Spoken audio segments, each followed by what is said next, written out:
Smoothie বানানোর জন্য আমি এখানে দেখো দুটো বানানা নিয়েছি, কলা, আর এখানে নিয়েছি একটা বড় মাপের একটা বড় অ্যাপল, যেটার খোসা আমি ছাড়িয়ে নিয়েছি। ঠিক আছে, আর উপকরণের মধ্যে লাগছে আমাদের এই যে দেখতে পাচ্ছ কেশর নিয়েছি, একটুখানি দেবো, ফ্লেভারটা ভালো আসে সেই জন্য। দেখতে পাচ্ছ দুধ আমি বয়েল করে ঠান্ডা করে নিয়েছি, এটা আমাদের লাগছে।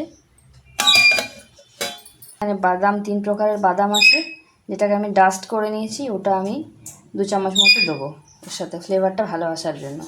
তো চলো আমি পরপর উপকরণগুলো এক এক করে দিয়ে দিই। রাখা ফলগুলো এখানে দিয়ে দিয়েছি। তো এর মধ্যে আমি দুধ দিয়ে দিচ্ছি, পরিমাণ যতটা আমার লাগবে সেই পরিমাণে আমি দুধ দিয়ে দিই। হ্যাঁ দেখতে পাচ্ছ কিছুটা মতো কেশর আমি নিয়ে নিয়েছি, এর মধ্যে দিয়ে দেবো।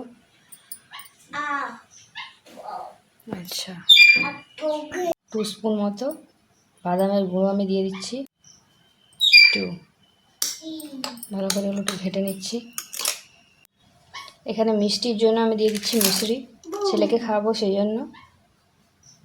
সেটা আপনারা স্বাদ অনুযায়ী যতটা পরিমাণ মিষ্টি পছন্দ করে সেই মতো সেই বেশি সে দিয়ে দেবেন। তো এই হচ্ছে কনসিস্টেন্সিটা,